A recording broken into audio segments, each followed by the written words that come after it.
The old Indian was sitting in the snow. It was Koskoosh, former chief of his tribe. Now, all he could do was sit and listen to the others. His eyes were old.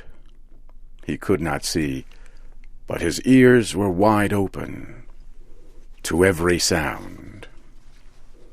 Aha! That was the sound of his daughter, Sitkuntuha.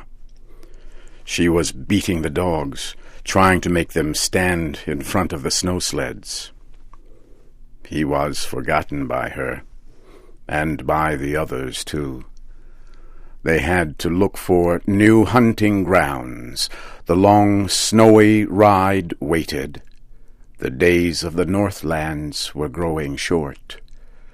The tribe could not wait for death. Koskoosh was dying.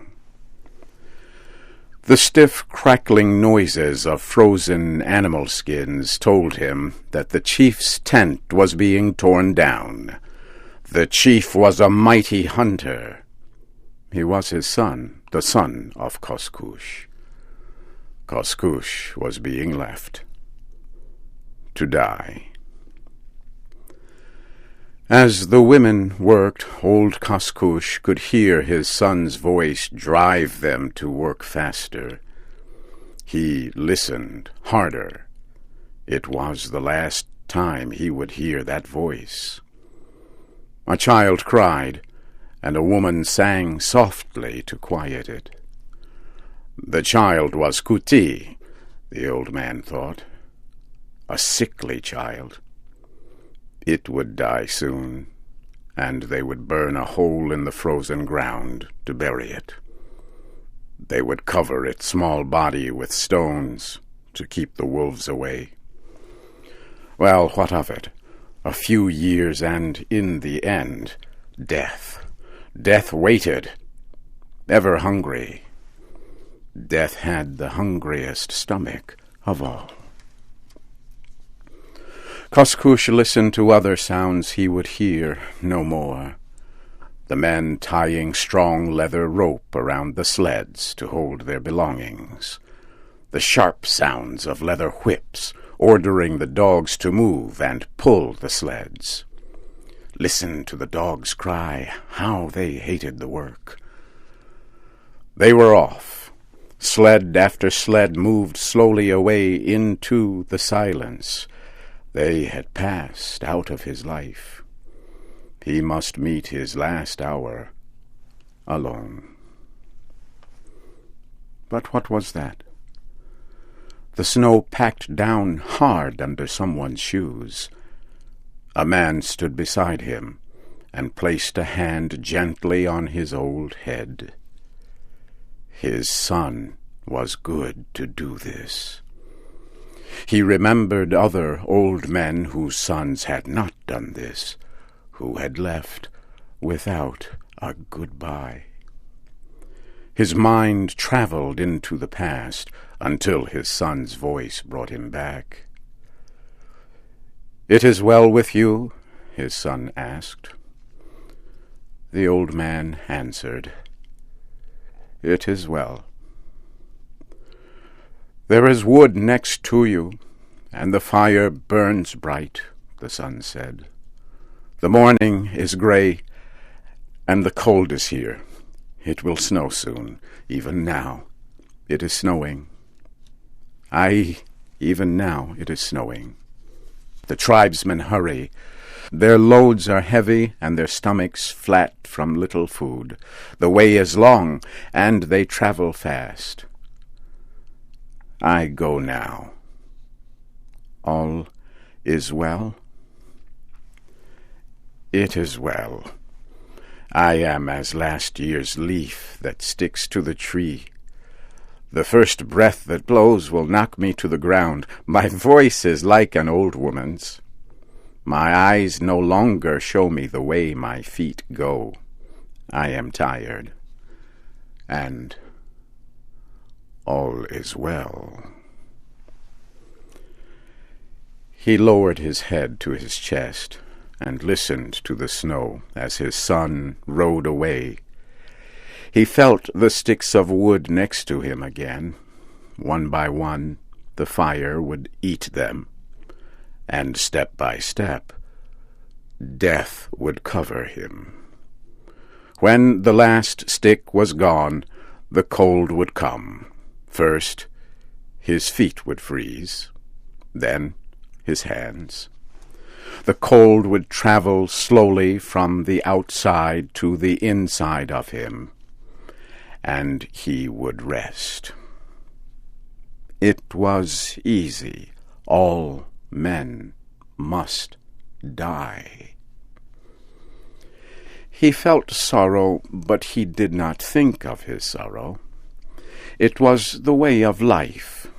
He had lived close to the earth, and the law was not new to him. It was the law of the body. Nature was not kind to the body. She was not thoughtful of the person alone. She was interested only in the group, the race, the species. This was a deep thought for old Koskoosh. He had seen examples of it in all his life. The tree sap in early spring, the newborn green leaf soft and fresh as skin, the fall of the yellowed dry leaf. In this alone was all history. He placed another stick on the fire and began to remember his past. He had been a great chief, too. He had seen days of much food and laughter, fat stomachs when food was left to rot and spoil, times when they left animals alone, unkilled, days when women had many children. And he had seen days of no food and empty stomachs, days when the fish did not come and the animals were hard to find. For 7 years the animals did not come. Then he remembered when, as a small boy, how he watched the wolves kill a moose. He was with his friend Zing Ha, who was killed later in the Yukon River. But the moose. Zing Ha and he had gone out to play that day. Down by the river they saw fresh steps of a big, heavy moose. "He's an old one," Zing Ha had said. "He cannot run like the others. He has fallen behind. The wolves have separated him from the others. They will never leave him." And so it was. By day and night, never stopping, biting at his nose, biting at his feet, the wolves stayed with him until the end. Zing Ha and he had felt the blood quicken in their bodies. The end would be a sight to see. They had followed the steps of the moose and the wolves. Each step told a different story. They could see the tragedy as it happened. Here was the place the moose stopped to fight. The snow was packed down for many feet. One wolf had been caught by the heavy feet of the moose and kicked to death. Further on, they saw how the moose had struggled to escape up a hill. But the wolves had attacked from behind. The moose had fallen down and crushed 2 wolves.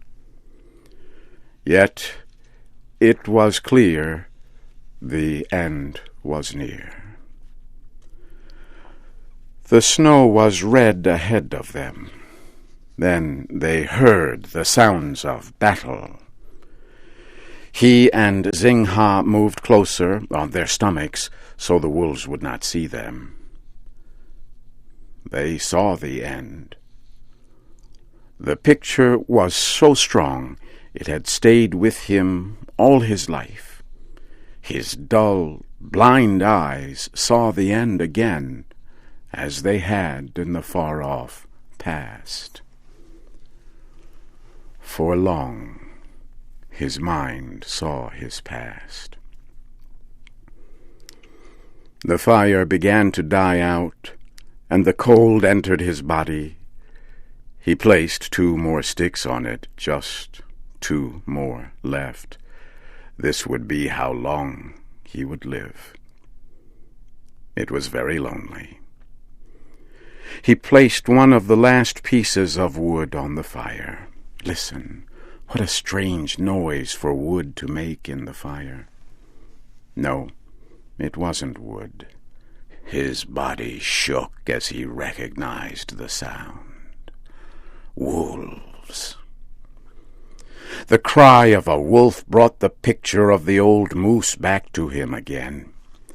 He saw the body torn to pieces, with fresh blood running on the snow. He saw the clean bones lying gray against the frozen blood. He saw the rushing forms of the gray wolves, their shining eyes, their long wet tongues, and sharp teeth. And he saw them form a circle and move ever slowly closer and closer. A cold, wet nose touched his face. At the touch, his soul jumped forward to awaken him. His hand went to the fire, and he pulled a burning stick from it.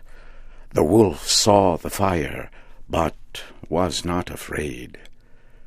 It turned and howled into the air to his brother wolves. They answered with hunger in their throats and came running. The old Indian listened to the hungry wolves. He heard them form a circle around him and his small fire.